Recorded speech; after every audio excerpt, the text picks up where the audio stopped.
Amin. Sebelum kita dengarkan firman Tuhan, saya kembali mengharapkan kita boleh menyapa kiri kanan kita terlebih dahulu.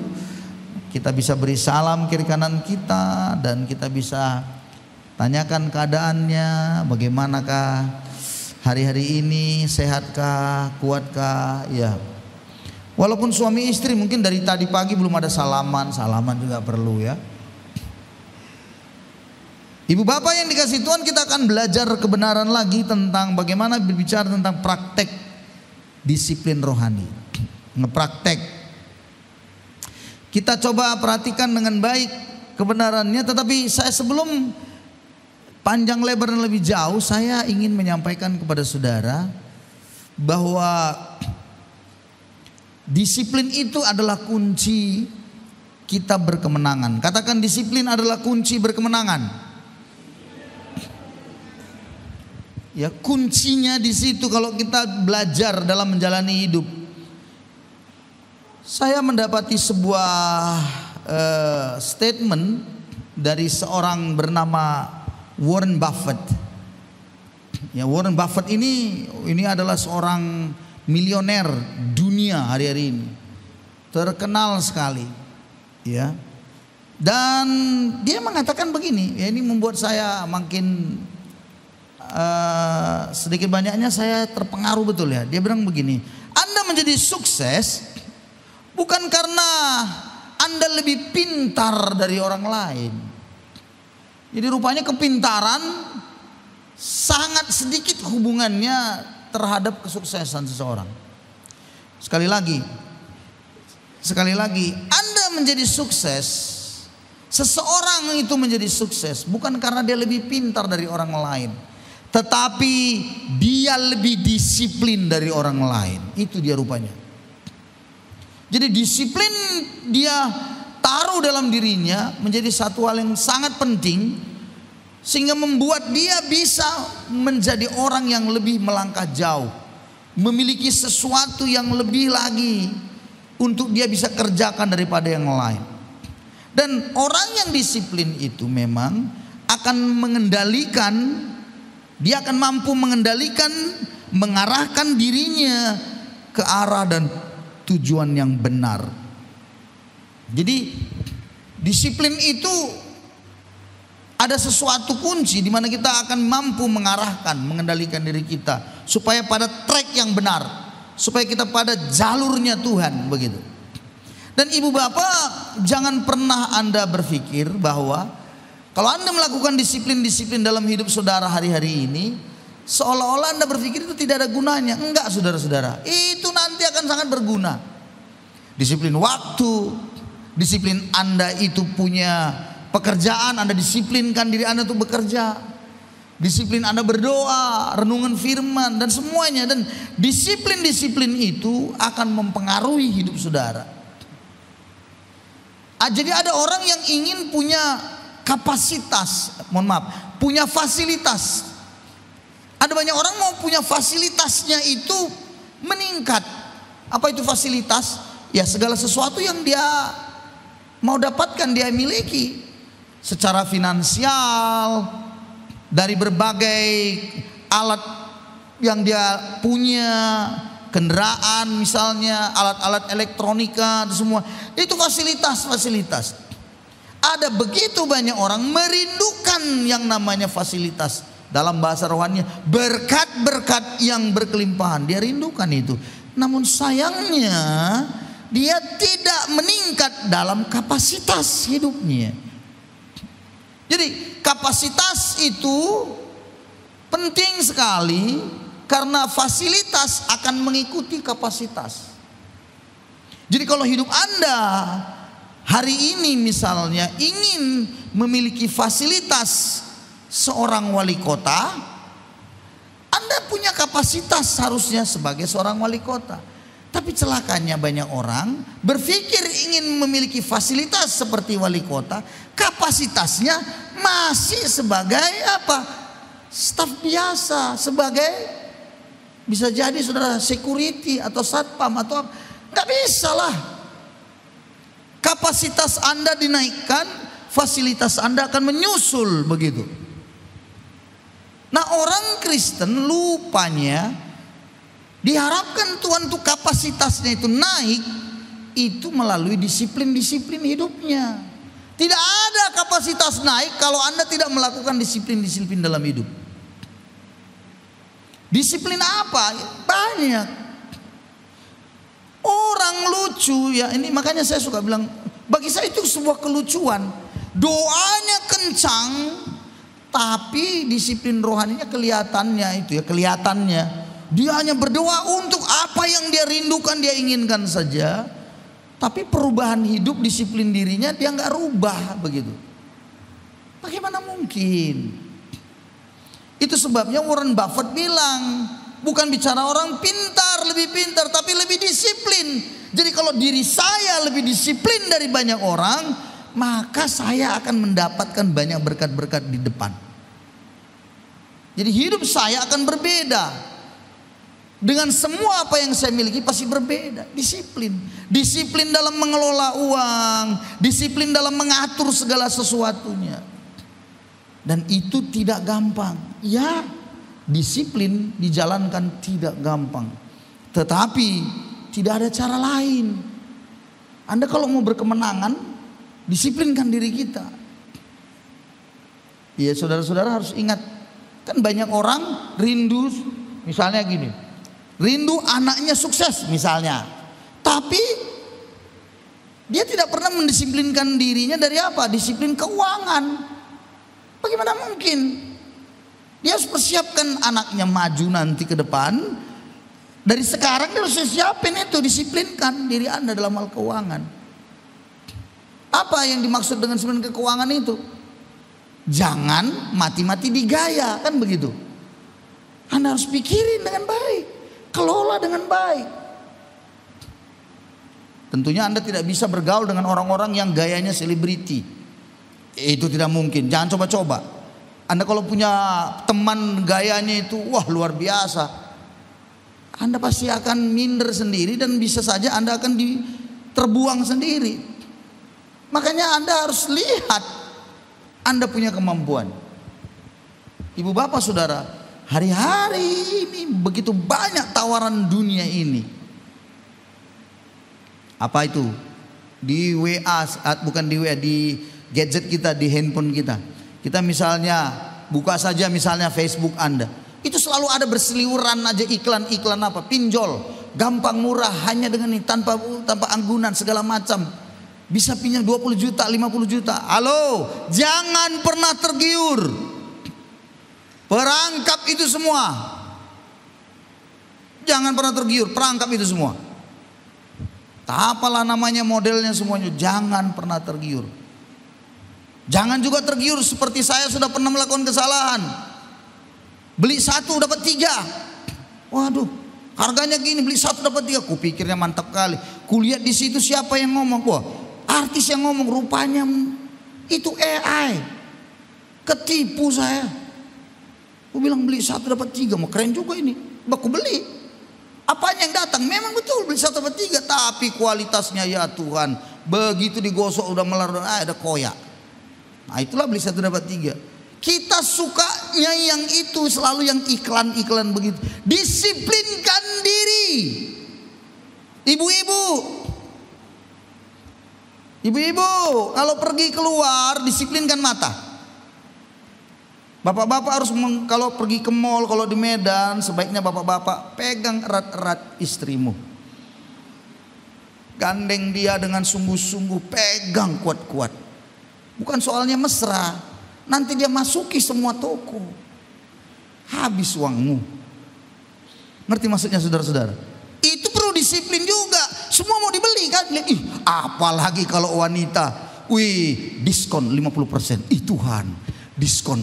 Kapan lagi aku ke Medan? Diskon lagi, diskon. Udah diskon 50%, beli 1 lagi, diskon lagi 30. Tuhan, bagaimana ini? Akhirnya beli gitu semua, ongkos pulang ke Nias tidak ada lagi. Terkatung-katung lah dia di Medan sana. Makanya harus disiplinkan. Setuju saudara-saudaraku? Amin ya. Nah, untuk mendisiplinkan diri atau melakukan disiplin rohani, ada 4 hal penting, tapi dalam bentuk segitiga saya buat gambarnya. Yang tiga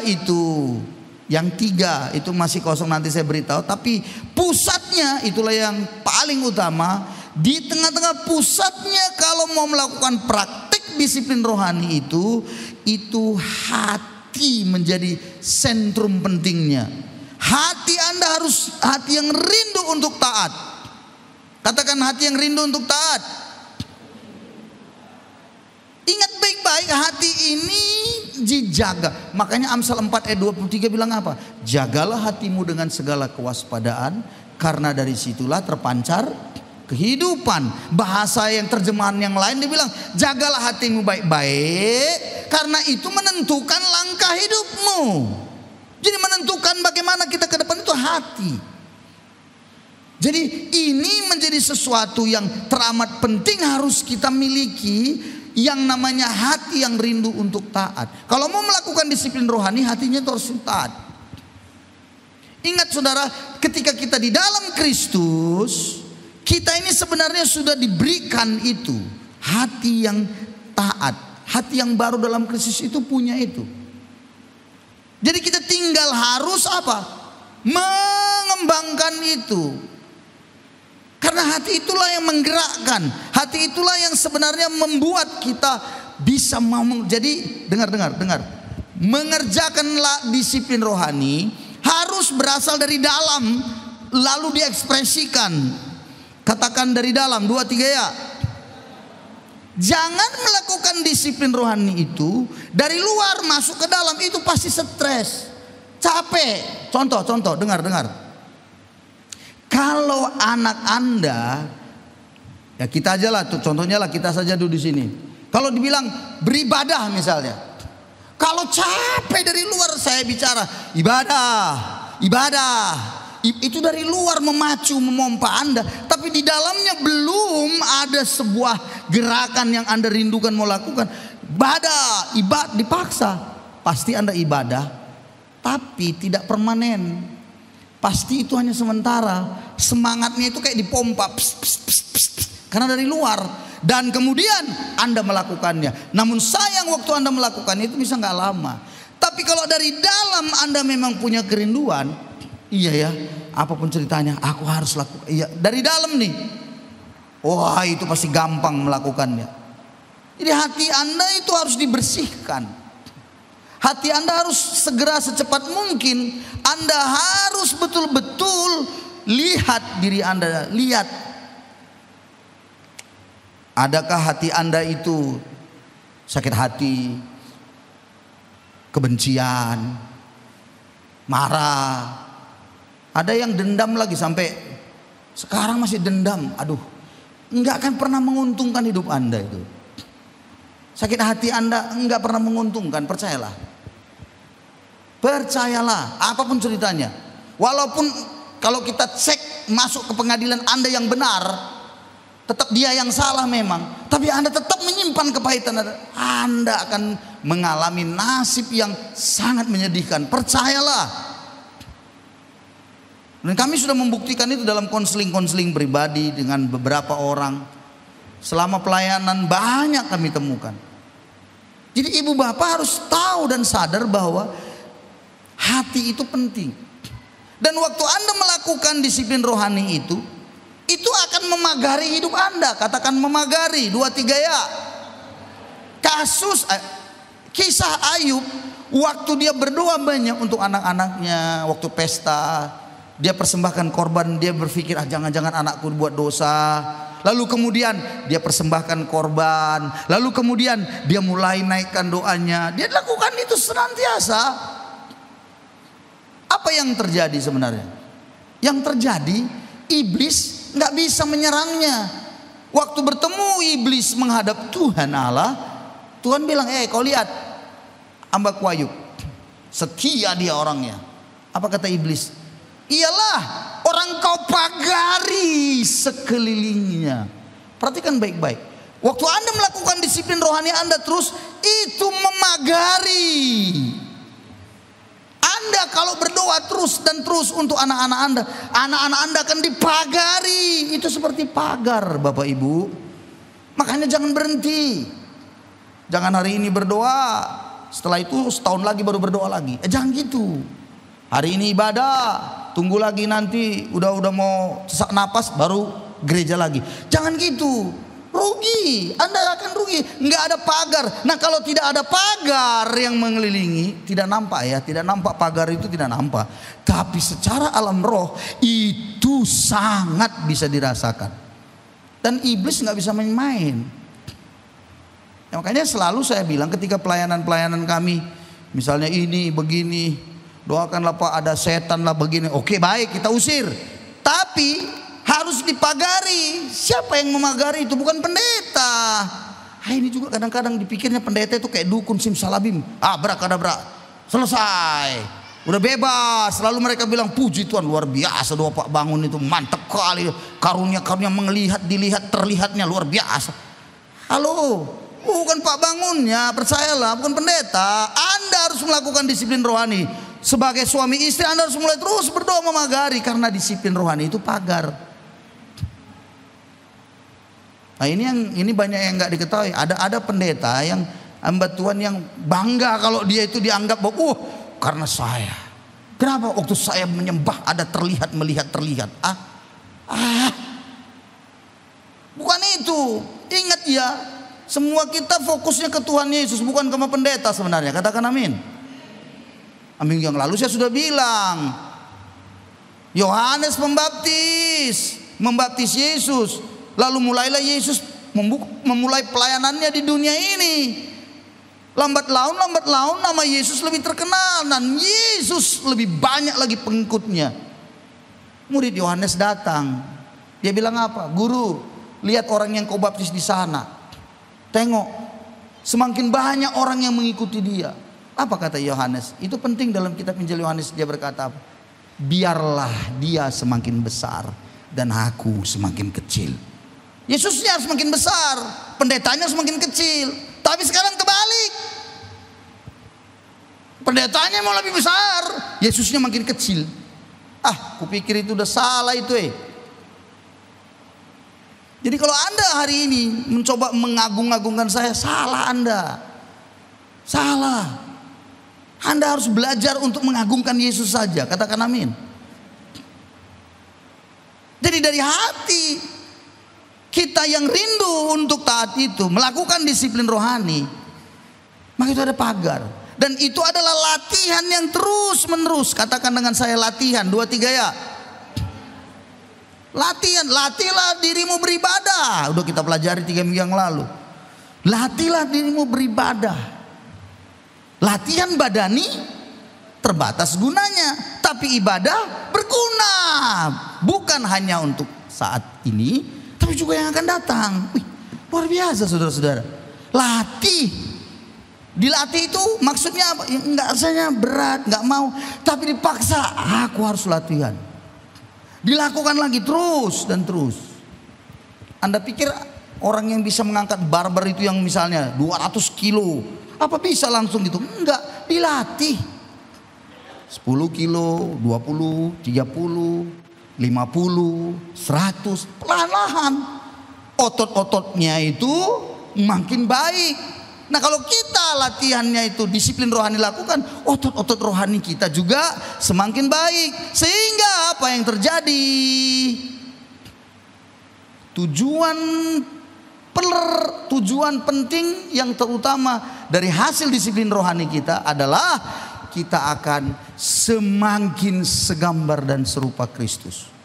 Bukan kita menjadi ahli agama. Jadi kayak orang Farisi, dengarkan saya. Tahu kayak orang Farisi? Wah, Anda beribadah supaya kelihatannya alim sekali. Beribadah supaya kelihatan Anda sebagai seorang yang sungguh-sungguh kali. Bukan itu tujuan akhirnya. Bukan pujian manusia. Bukan. Anda melakukan itu, misalnya Anda ibadah hari ini karena Anda inginkan hidup Anda semakin segambar serupa Kristus. Ingat, semua kita ini tidak ada yang sempurna. Katakan amin.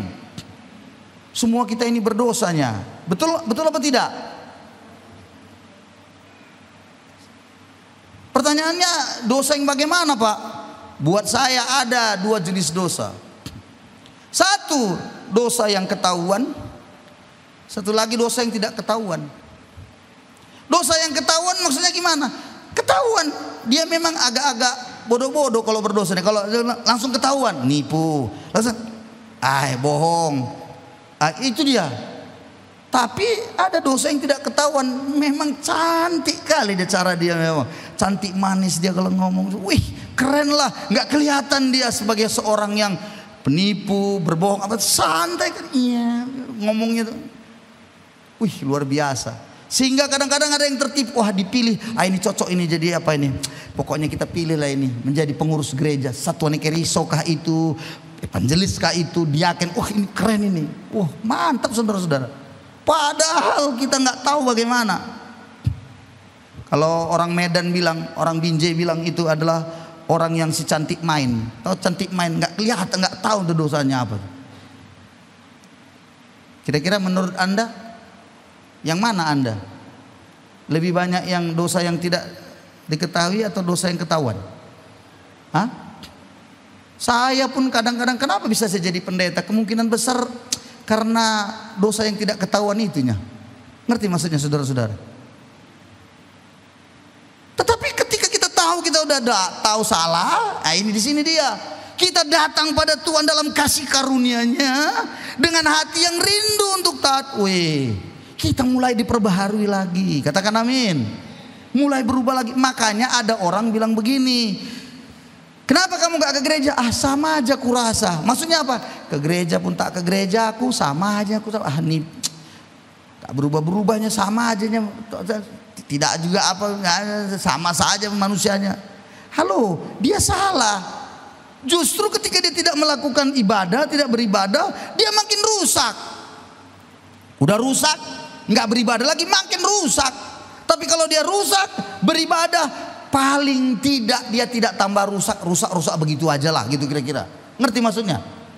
Karena itu memang ada sesuatu transformasi yang dari dalam. Saya yakin kalau hatinya rindu memang tuh taat, gagal pun dia, tapi karena dia lakukannya, dia mau pelan tapi pasti dia akan mengalami sebuah transformasi. Dia akan mengalami sebuah perubahan-perubahan dalam dirinya. Jadi saudara-saudara, perlu kita pikirkan, coba kita tanyakan, maksud saya dalam diri kita, apakah saya ini punya hati yang rindu untuk taat atau tidak? Kalau Anda melakukan disiplin rohani tanpa hati yang benar, nah itu nanti kemunafikan. Di situ nanti kemunafikannya pasti. Disiplin rohani beribadah tapi tanpa hati yang benar, pasti kacau. Yesaya 29 ayat 13 berkata, Tuhan Allah berfirman, oleh karena bangsa ini datang mendekat dengan mulutnya dan memuliakan aku dengan bibirnya. Betul, memuji dengan mulut berbibir, tapi hatinya jauh daripada aku. Ibadahnya kepadaku hanyalah perintah manusia yang dihafalkan. Jadi munafik saja. Mulut ngomong Tuhan, hati tidak. Nah di dalam kita beribadah, contohnya ini ya, misalnya gini, kalau kita beribadah misalnya duduk di sini, tapi hati kita penuh dengan penghakiman. Contoh nih, kita duduk nih, terus kita lihat ada kawan kita nih, saudara kita, atau siapa, kita tengok gini, sok kali bikinnya aku semalam begini, dasar begini, Anda hakimin orang, sia-sia lah itu, tak apa. Begitu Anda lihat lagi dia kebaktian itu kan, terus nyanyi, terus angkat tangan, loncat-loncat, loncat, terus Anda hakimin, sok kali, loncat-loncat, aku misalnya loncat. Anda hakimin orang. Anda kalau dengan cara itu ibadah, itu tidaklah sama, tidaklah lebih baik dari orang-orang yang tidak bergereja di luar sana. Sama aja gitu. Jadi hati itu menjadi sesuatu yang penting dalam kita melakukan disiplin rohani. Dan saya analogikan pohon dengan akarnya. Kalau akar pohon itu yang sehat, dia akan terus mencari air dan nutrisi terus merambat terus. Dan kemudian itu akan dibawa makanan itu ke zat hijau daun, ke daun. Maka lakukan fotosintesis di situ. Dan kemudian dimasak makanannya dan kemudian diberikan kepada seluruh bagian daripada pohon itu. Nah, itulah analoginya bahwa orang yang hatinya rindu, sumbernya baik itu akar itu terus. Lalu kemudian akan dipupuk, disiplin rohaninya ada, nah itu akan bertumbuh. Jadi bertumbuh itu bukan bicara tentang pengkhotbahnya hebat atau tidak, pembicaranya terkenal atau tidak, bukan. Tapi karena Anda dan saya punya hati yang rindu dan Anda mulai melakukan disiplin rohani dengan baik, nah di situ akan ada pertumbuhan-pertumbuhan. Bisa Anda bayangkan, coba ya, beberapa waktu yang lampau ketika saya ke Papua itu, saudara-saudara, pelayanan kita di sana ada di Papua, dan datanglah bertemu saya seorang yang dari Papua pegunungan itu ke Sentani, ke Jayapura itu naik pesawat, ya, pesawat smack itu ya, sejenis smack, pesawat kecil. Di situ apa yang namanya internet nggak ada. Lalu mereka datang, itu rupanya adalah orang yang dulu kuliah di Jawa, di Jogja, dibimbing, dididik, terus dia balik ke kampungnya. Dan bagaimana dia bisa mendengarkan pengkhotbah hebat, ada pembicara-pembicara terkenal yang urapannya luar biasa semua, yang bisa bertumbuh. Nggak bisa dia dapatkan itu karena aksesnya memang susah, jalan kaki lagi. Tapi pertanyaan saya, apakah dia tidak bertumbuh secara rohani? Bertumbuh, malah dia minta untuk ke sana, untuk melihat pelayanan itu di sana. Jauh. Dan kemarin itu lagi sudah sampai masuk ke Papua Nugini, perbatasan. Rupanya pelayanan sudah dibuka di Papua Nugini juga. Jalannya susah, Papua Nugini itu miskin. Dan bagaimana mereka bisa mendapatkan yang namanya pembicara, pengkhotbah hebat semuanya? Nggak ada. Tapi apa yang mereka lakukan? Nah, itu yang membuat saya kagum. Apa? Hanya karena melakukan disiplin rohani setiap hari, mendoakan daerah itu setiap hari, mendoakan teman-teman mereka semua yang ada suku mereka itu setiap hari, dan terus mereka baca firman, mereka bernyanyi, mereka menyembah Tuhan. Lawatan Tuhan turun. Jadi sekarang ini saudara-saudara, sangatlah disayangkan kalau kita selalu berpikir bahwa tergantung pengkhotbahnya, tergantung pembicaranya. Wah, maaf ya saudara, untuk khusus Anda bisa bertumbuh, untuk Anda bisa maju, itu adalah dari diri Anda sendiri harusnya, yaitu hati yang rindu untuk taat. Jadi saudaraku, di dalam nantinya Anda melakukan sama seperti air tadi, seperti akar tadi mengambil air dan semuanya terus membagikannya ke seluruh tubuh dan ke seluruh batang daripada pohon itu, lama-lama kan berbuah. Pasti. Itu sebabnya kalau Anda melakukan disiplin rohani dengan hati yang benar, Anda pasti berbuah.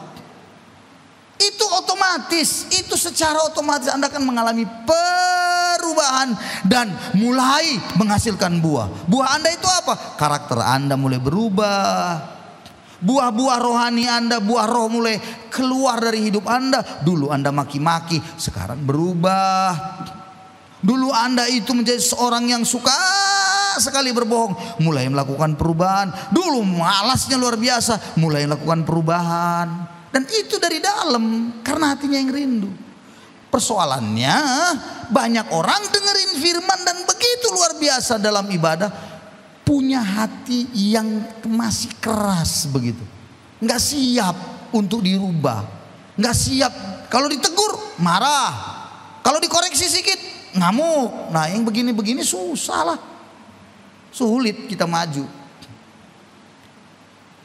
Oke? Selanjutnya dari 3 segitiga untuk disiplin rohani, yang pertama tadi hati kita yang rindu dan taat. Yang selanjutnya adalah peranan Roh Kudus. Ada peranan Roh Kudus di dalam disiplin rohani kita. Ada peranan Roh Kudus, ini penting. Jangan sampai Anda lupa bahwa Roh Kudus itu penolong. Katakan penolong dalam hidup saudara, yang akan memampukan saudara. Kalau kita baca bagaimana Yohanes Pembaptis, itu dari sejak rahim, di dalam rahim ibu udah penuh dengan Roh Kudus. Lukas 1 ayat 15. Minggu yang lalu kita sudah belajar. Dan Yesus tidak meninggalkan muridnya yatim piatu. Dia mengutus Roh Kudus kepada kita semuanya sebagai pengganti yang menyertai kita selama-lamanya. Amin, saudara-saudaraku. Roh Kudus itu penghibur untuk kita. Dia akan menghibur kita. Itu penting. Jadi kalau waktu lakukan disiplin rohani, Anda tidak mampu, gak bisa kayaknya, tapi Anda minta, Roh Kudus tolong aku supaya aku bisa melakukannya. Pasti bisa. Contoh nih, Anda rindu, aku mau berpuasa 1 kali seminggu. Ini contoh nih, saya mau berpuasa, disiplin berpuasa. Tapi Anda tidak mampu, kenapa? Ya karena memang sudah terlalu banyak makan kan. Ya kan, kadang-kadang Anda bilang, hai susah. Sampai ada yang, saya sih Pak Pendeta bercita-cita kurus, tapi hobi saya makan. Ya mana mungkin lah itu, cita-cita kurus tapi hobi makan. Tapi bagaimana mungkin? Bisakah saya berubah? Bisa. Minta Roh Kudus tolong saya, karena dia adalah penolong. Jadi kita harus berdoa untuk melakukan yang namanya Roh Kudus itu menolong saya untuk saya bisa mengerjakannya. Dan di dalam kitab Lukas 4 ayat 1, nah ini menarik nih. Dalam kitab Injil Lukas 4 ayat 1, waktu Yesus itu setelah dibaptis, lalu Yesus yang penuh dengan Roh Kudus, perhatikan baik-baik, penuh dengan Roh Kudus, kembali dari sungai Yordan, lalu dibawa oleh Roh Kudus ke padang gurun. Di situ ia tinggal 40 hari lamanya dan dicobai iblis. Perhatikan baik-baik, saudara-saudara, dalam berbicara peranan Roh Kudus, kita harus bisa mengerti satu hal lain penting sekali, bahwa ternyata memang Roh Kudus itu selain penolong bagi kita, penghibur bagi kita, menyertai kita selama-lamanya, tapi seringkali pula memang dia membawa kita ke padang gurun. Untuk apa ke padang gurun? Apa arti padang gurun? Padang gurun itu kan penderitaan, banyak cobaan, ada ujian. Dan memang ternyata Roh Kudus itu memberikan kita banyak sekali kesempatan untuk melatih otot rohani kita itu. Melatih dengan cara gimana? Dia izinkan kita masuk dalam berbagai cobaan dan penderitaan, ujian. Jadi saudara-saudara, waktu Anda misalnya contoh, ada masalah besar misalnya terjadi, kita bilang, kenapa kok jadi masalah? Kan kita pikir-pikir, apa salahku ya, gimana, tapi kok bisa ya, aduh, ini tidak datang dari saudara, bukan karena dosa saudara juga, tapi kok bisa masalah ini datang? Saya beritahu, Roh Kudus kadang-kadang izinkan itu terjadi dalam hidup saudara. Supaya apa? Supaya Anda melakukan disiplin rohani. Jadi latihannya di situ, Anda terus berdoa. Jangan pernah tengking setiap penderitaan, dan jangan pernah bilang, setan keluar, pergi, keluar. Sekali lagi, bisa jadi itu bukannya setan, memang diizinkan kita alami. Jadi saudara, Anda dan saya dengar ya, Anda di sini duduk semua, Anda nggak ada punya masalah. Sebenarnya Anda duduk diam juga pasti datang masalah. Apa masalahnya? Contoh kalau udah malam di sini Anda duduk, nyamuk pada datang. Pasti begitu. Masalah kan? Apakah karena Anda berdosa? Bukan juga. Tapi memang itulah realita hidup di dunia. Jadi Anda tenang. Ada aja orang yang tidak suka. Mungkin Anda akan dihina. Ada aja orang yang mengejek saudara. Anda jangan marah dengan semua itu. Yakobus 1 ayat 2-4 bilang, dikatakannya saudara-saudaraku, anggaplah sebagai suatu kebahagiaan apabila kamu jatuh dalam berbagai-bagai cobaan. Jadi dibilang anggaplah itu sebagai kebahagiaan. Mengapa? Karena kita mulai melatih. Kita mulai dilatih oleh Roh Kudus. Pelan-pelan. Diizinkannya kita ngalami kesulitan. Enggak apa-apa. Dengarkan anak-anak muda semua yang ngalami kesusahan, kesulitan. Enggak apa-apa. Minta sama Roh Kudus supaya engkau diberikan hikmat. Bagaimana cara jalan keluar? Dan waktu kau meminta itu tentunya kau berdoa.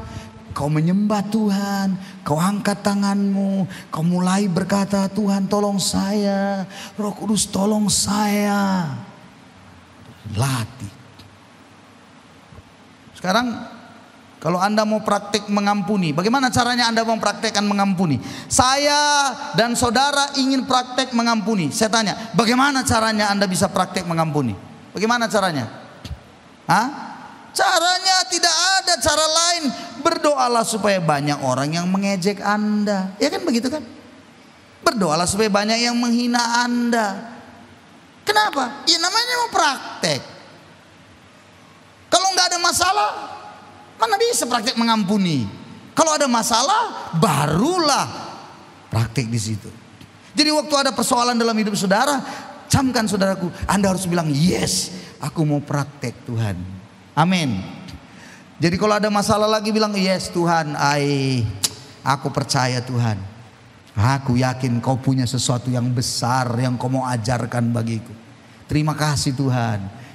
Oh Tuhan, tolong saya menyelesaikan ini. Aku percaya ini pasti selesai. Ayat yang lain berkata, pencobaan-pencobaan yang kamu alami adalah pencobaan yang biasa, tidak melebihi kekuatanmu. Pada waktu engkau berdoa, meminta, Dia akan berikan kau jalan keluar. Jadi saudaraku, disitulah ketika Anda meminta, itulah disiplin rohani Anda. Anda mulai naikkan ke Tuhan. Tuhan pasti kasih jalan keluar. Amin saudara-saudaraku. Amin. Tadi malam saya nggak bisa tidur, ya, susah kali tidur. Udah pegang HP, lalu tengok jam udah 9 lewat. Lalu letakkan mau tidur, ibu gembala bilang, udah tidurlah kau Pak. Yalah tidurlah kita lah, tidurlah. Nggak bisa tidur. Akhirnya saya pergi ke kamar saya, tempat apa saya memang laptop, semua buku-buku apa semua situ, tempat ruang kerja. Saya buka laptop, saya mulai ketik-ketik begitu ya. Lalu ada satu yang ternyata ini menjadi penyakit ya. Saya rasa itu penyakit. Setiap orang harus berhati-hati dalam hal itu. Apa itu? Itulah yang disebut sudah dengan zona nyaman. Zona nyaman itu membuat kita tidak latihan lagi sama Tuhan. Zona nyaman, dengarkan saya ya. Ini handphone Anda. Oke, ini handphone nih. Saya tanya saudara, Anda setiap hari megang ini. Pertanyaannya, waktu handphone ini ditarik dari hidup Anda, kira-kira gimana hidup Anda? Masih bisakah Anda tenang hidup Anda? Hah? Coba saya sita 1 minggu, saya sita. Kira-kira gimana hidup Anda? Gelisah atau tidak? Kalau Anda gelisah dan udah balikkanlah Pak, itu berarti Anda sudah terlalu nyaman dengan ini. Ada sebuah statement bilang begini, apa yang kau ingat dan terlebih yang kau pegang saat kau bangun tidur, saat bangun tidur nih, itulah Tuhanmu katanya. Bayangin tuh saudara-saudara. Jadi kalau waktu bangun tidur kan, bangun tidur yang diingat langsung apa? Ada WA siapa ya? Jangan-jangan ada berita masuk. Langsung Anda pegang ini. Inilah Tuhan Anda. Waktu saya coba-coba buka gitu ya, tulisan-tulisan saya, karena sedang saya mau mengerjakan satu buku lagi ya. Ada 2 buku yang sudah terbit, nah ini mau buku yang ketiga. Saya coba lagi, saya sepertinya disambar sebuah pernyataan berkata, siapa Tuhanmu sebenarnya? Kalau kau tidur itu siapa? Saya nggak bisa tidur saudara. Saya tidak bisa tidur. Jam 3 saya belum bisa tidur. Saya masih di depan laptop. Tiba-tiba ibu buka pintu kamar, matanya sudah nampaknya ngantuk. Apa kok di sini, Pak? Nanti saya bilang. Biasanya ibu kalau sudah tahu itu berarti saya lagi maunya menyendiri, jangan digangguin. Dan terus sampai saya waktu ngerti-ngerti nggak tahan lagi, akhirnya saya tertidur. Tertidurlah saya. Saya perkirakan saya tadi itu tidur jam 4 lewat. Dibangunin ibu jam 6. Udah siang, cepet ini mau mandi, mau gereja. Oh iya, lompat langsung lagi. Doa sebentar. Yes, amin. Langsung mandi gitu. Mau cepet-cepet, rencana mau cepet sampai sini. Rupanya pas keluar di depan dinas perikanan, roboh 2 batang pohon di menutupi jalan. Akhirnya kami pergi dari Faiku, Madula, mutar terus lagi dari sampai kota dan kemari lagi. Betapa jauhnya lagi tuh, sampai udah terlambat di sini. Nah, pertanyaannya buat saya adalah siapa yang sebenarnya saya lebih utamakan? Menurut saya, tiap hari Minggu Tuhan, jam 7:30 paling lambat aku sudah sampai. Dan aku akan berupaya apa yang bisa kulihat di gereja yang kurang, kami akan coba bersihkan apapun. Karena jam 8 nanti ibadah. Nah, hari ini saya datang tiba jam 8:05. Untung aja syukur udah datang, udah siapin semuanya. Dan udah saya telepon, memang kurang nggak bisa nih, saya harus mutar. Lalu seolah-olah saya berpikir bahwa ya saya mengutamakan Tuhan. Ngerti nggak maksudnya? Karena saya beribadah, betul. Tapi rupanya itu bukan di hari Minggu. Yang ianya itu setiap hari, siapa Tuhan kita. Jadi kalau Anda bangun pagi, ini yang Anda pegang, itulah Tuhan kita. Dan tadi malam saya nggak bisa tidur.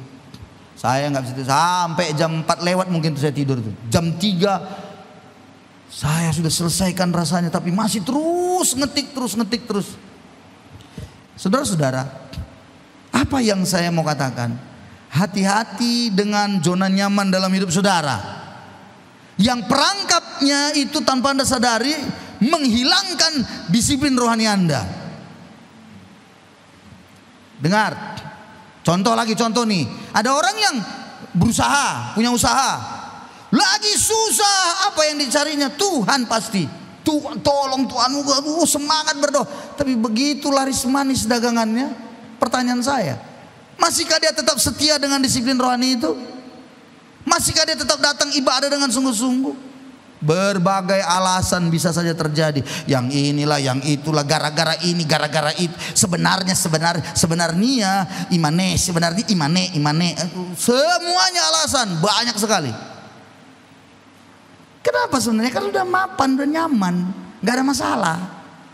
Nah, disinilah kita perlu berdoa sama Tuhan. Tuhan, goncangkanlah aku Tuhan, supaya aku jangan merasa nyaman, supaya aku datang disiplin rohaniku jalan lagi. Dulu saya sudah pernah kasih cerita kan, ibu bapak pasti masih ingat ini. 2 tahun lalu kalau saya tidak salah, ada seorang bapak, ya, ini bapak ini satu keluarga suami istri, susah kali hidupnya, susahnya minta ampun. Lalu dia datang ke gereja hampir setiap hari. Dan dia termasuk jemaat maha hadir. Kenapa? Karena susah dia berdoa, sehingga dia mengikuti semuanya kegiatan di gereja. Dia seorang bapak, komisi kaum bapak hadir. Komisi para janda pun hadir. Karena dia betul-betul rindu. Komisi kaum wanita ada. Komisi SM hadir. Doa tengah minggu hadir. Pokoknya itu. Lambat laun singkat cerita Tuhan mulai berkati pelan-pelan, dan mulailah dagangannya mulai ada. Dia mulai berpikir, ngapain juga aku ikut komisi para janda ya? Akhirnya dia nggak hadir. Ngapain juga aku ikut komisi wanita? Akhirnya dia nggak hadir. Lalu dia ke komisi SM, akhirnya dia nggak hadir lagi. Dan kemudian lagi doa kadang-kadang nggak tapi pas doa itu datang pula barangnya dari seberang, akhirnya nggak hadir. Tibalah hari Minggu. Hari Minggu pun rupanya karena sudah begitu mantapnya, datang barangnya dari seberang sana, dibuka juga hari Minggu pula. Disitulah perhitungan semuanya, dan akhirnya dia nggak ke gereja. Singkat cerita, sebulan, 2 bulan, masuk 3 bulan nggak gereja. Sebagai seorang gembala, sebagai seorang pendeta mengunjungi. Nah, ini penting ini. Pak pendeta datang, lalu bapak itu dengan ibu, Pak pendeta, malam-malam datang, Pak, mari Pak duduk Pak, aduh Pak, waduh, udah lama kita nggak ketemu ya Pak. Gembala bilang, iya udah lama gak aku tengok kalian di gereja. Iya Pak, itulah Pak. Sebentar Pak, sebentar. Ini karena sudah punya uang. Bapak mau makan apa? Udah punya uang. Coba ceritakan, makan apa Bapak, makan apa? Kita pesan. Ada Grab, kita pesan. Keren kali. Minuman apa? Pak Gembala bilang, aku gak mau makan apa-apa, aku mau nengok kalian ya. Bikin aja air putih, air hangat, udah duduk situ, aku mau ngomong. Jangan. Mama, bikin ayam geprek. Keren saudara-saudara. Bayangkan itu. Ayam geprek dari mana? Dapur koki. Ayam geprek. Saudara, bayangin saudara-saudara, datang lagi semua. Keren. Luar biasa. Bapak mau babi panggang mau. Sop iga mau. Tanya lagi semuanya. Karena ada uang. Bapak pendeta bilang, enggak, aku enggak gitu. Udah enggak apa-apa. Kita makan ngomong-ngomong. Udah lama kita enggak cerita Pak. Kayak kelihatannya bagus sekali bukan? Kalau pendeta tanya, sekarang ku tanyalah kalian, apalah alasan kalian gak ke gereja lagi? Apa kata bapak itu? Sebenarnya Pak Pendeta, jauh dalam hati, jauh mau ke gereja aku. Kan begitu kan? Jauh. Kalau di belah dada ke gereja, rasanya aku di gereja aku Pak. Mana ada pula pendeta bilang, mana bisa hatimu di gereja, badanmu di sini. Aku khotbah sama hati-hati yang melayang-layang. Kau yang betul aja lah, kan gitu kata Pak Pendeta. Iya, itu maksud saya Pak. Begitu rindunya kami Pak. Lalu bagaimana? Kenapa nggak datang ini? Ya itulah Pak. Doakanlah kami Pak, supaya kami kembali lagi setia ibadah gini-gini. Oke lah. Singkat cerita pendeta mau pulang ya, kita berdoalah ya. Ya doakanlah Pak, supaya kami kembali bisa beribadah sungguh-sungguh. Maka pendeta ini berdoalah. Dia bilang, Bapak yang baik, terima kasih. Keluarga ini sudah diberkati luar biasa. Dulunya mereka begitu setia dan setiap minggu ibadah ya Tuhan. Dan hari ini aku berdoa sesuai dengan kerinduan hatinya. Mereka rindu kembali lagi beribadah sungguh-sungguh Tuhan. Maka aku berdoa hari ini ya Tuhan, bangkrutkanlah usahanya ini semua, tutup semua Tuhan. Dalam nama Yesus aku berdoa supaya mereka kembali lagi Tuhan beribadah. Halo, saya tanya saudara hari ini. Coba bilang kiri kanannya, aku mengerti siapa yang dimaksud itu, bilang saudara-saudaraku. Itulah kemapanan, itulah sudah nyaman. Dengar ya, handphone ini udah nyaman ini. Coba ya, Anda ini semua di sini, Anda bisa dengerin saya khotbah ini, tapi Anda itu namanya zona nyaman. Anda sudah mapan rasanya. Anda bisa jawab semuanya dan sampai bisa ketawa sendiri kayak orang gila. Sama selingkuhannya pun bisa. Nanti ada suami saya. Ini bahaya. Anda saudara, saya tidak bohong, berapa banyak orang hancur gara-gara ini, bukan? Anak-anak kita coba hancur gara-gara ini. Warren Buffett, dia milioner luar biasa. Dia sudah bilang sama semua orang, semua anak-anak katanya sebelum dia remaja, jangan kasih ini. Itu Warren Buffett bilang, berbahaya bagi anak-anak yang namanya ini. Tapi kita kan beda, udah mapan balik, udah nyaman belikan sama anak-anak. Begitu makanya anak-anak nonton. Makanya begitu umurnya 7 tahun langsung minus 4 dan SMP buta. Kenapa? Karena itu tadi itu begini, rusak radiasi kan. Itu yang saya bilang, hati-hati dengan kemapanan. Amin saudara-saudara. Tadi malam saya ketika nggak bisa tidur itu, makanya saya bilang sama Tuhan, saya bilang seperti yang tadi saya bilang, Roh Kudus, aku minta tolong aku supaya aku bisa menang, bantu aku, tolong aku Tuhan, aku mau melakukannya. Maka poin yang terakhir adalah Anda harus memiliki sebuah rencana yang Anda harus terus rencanakan secara intensional. Rencanakan. Merencanakan secara intensif terus. Disiplin pribadi Anda. Rencanakan, saya mau mulai hari ini saya akan setia ibadah. Rencanakan. Coba, halo, rencanakan. Saya akan berpuasa. Rencanakan disiplin keterlibatan. Oh, saya akan mulai setia di komsel saya. Saya akan cari di mana.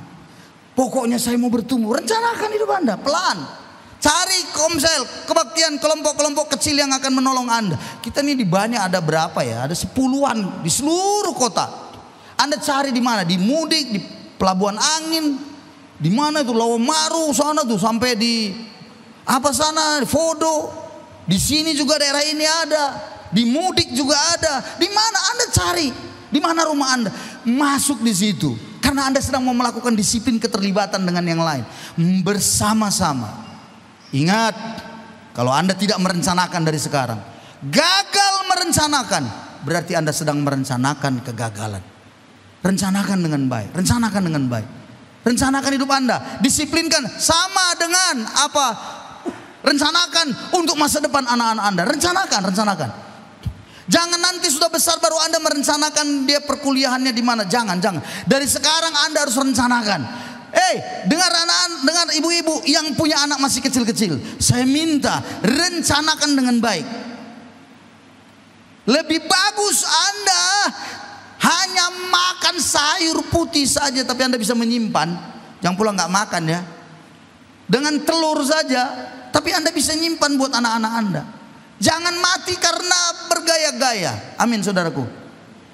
Jangan. Anda simpan dengan baik. Disiplinkan keuangan Anda betul. Luruskan. Semua luruskan. Karena kedepannya akan susah. Anak Anda tanya, dia mau jadi apa? Jadi dokter katanya. Oh, biayanya kan mahal kan. Jangan kau marahi dan jangan kau sesali. Ada orang tua. Udah aku tengok itu. Saya suka kali nanya sama anak-anak itu. Ya Nagu, ya dia gini ya. Apalah cita-citamu Nagu? Dia jawab, dokter Kan keren kan? Mamanya pula, dokter, apa dokter? Gigi gitu, digituin pula lagi sama mamanya. Semananya mamanya ini. Ya kalau dokter kenapa rupanya? Setelah ngomong baru saya ngerti. Apa kata mamanya? Dari mana uang kami Pak? Cobalah kan. Saya bilang mumpung dia masih kecil, masih kelas 2 SD. Sekarang pikirkan dengan baik. Doakan, disiplin rohani jalankan padanya. Karena yang membuat semuanya itu bukan kita nantinya. Tuhan akan menolongnya. Halo, ayo. Ada yang saya tanya, mau jadi apa Nogu? Jadi pilot Om. Keren. Bapaknya cegar-cegir. Pilot. Ini ada gilanya menurut saya itu bapak. Anak bagus punya cita-cita pilot. Memangnya kenapa coba? Dengar ya. Di Nias ini dulu. Cita-cita anak-anak cuma 4. Paling banyak 5. Aku kasih tahu. Pergi aku kampung-kampung sana pelayanan cuma 4 atau 5. 25-30 tahun yang lalu. Apa itu? 1. Guru. 2. Polisi atau serdadu. Ini aku kasih tahu. 3. Dokter atau perawat. Dan yang paling banyak inilah yang menakutkan aku. Jadi apa? Pendeta. Ini saingan-saingan aku yang cari berantem lah nanti nih. Akhirnya kelebihan pendeta, kekurangan jemaat lah nanti nih. Apakah ada yang lain? Enggak ada.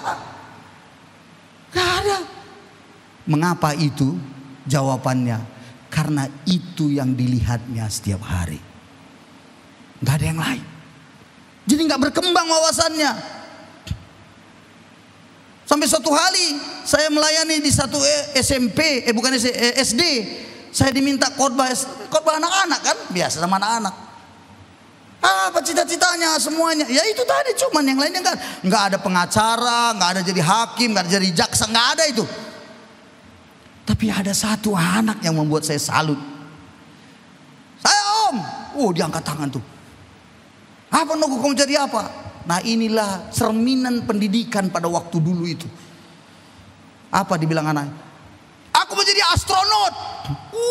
Saya bilang keren, astronot, luar biasa. Tapi gurunya mungkin honor-honor tak gimana. Apa kata guru sampai? Hadiah astronot, bah. Kacau negara, saudara-saudaraku. Itu betul-betul cerita nyata, true story, saudara. Itu kamu gak usah aku kasih tahu kamu, nanti kampungmu pula nanti malu kau. Nggak usah aku kasih tahu. Nah, itulah kondisinya pada waktu itu. Hadiah astronot, bah. Bayangkanlah, pantaslah begitu-begitu saja. Tapi saya mau beritahu pada saudara, kalau hari ini anakmu berkata, aku mau begini, aku mau begini, siapkan, disiplinkan dirimu, siapkan uangnya.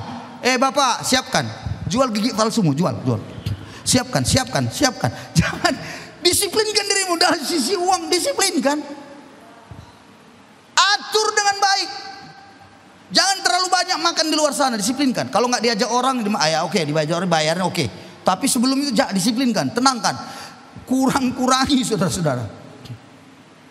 Amin saudara-saudaraku. Tapi walaupun begitu, disiplin juga lah kau memberi. Jangan pula kau pelitnya setengah mati. Ya kan? Mari kita butuh dana untuk panitia perayaan Natal kita. Apa? Saya sedang mendisiplinkan, Pak. Kau bukan mendisiplinkan itu, kau sedang pelit itu namanya. Ayolah. Saya percaya, sekali lagi, hanya dengan disiplin kita bisa meraih kemenangan-kemenangan kita. Persiapkan diri Anda, rencanakan dengan baik. Tuhan akan menolong kita sampai pada akhirnya. Kita beri tepuk tangan pada Yesus kita. Haleluya. Mari kita datang pada Tuhan.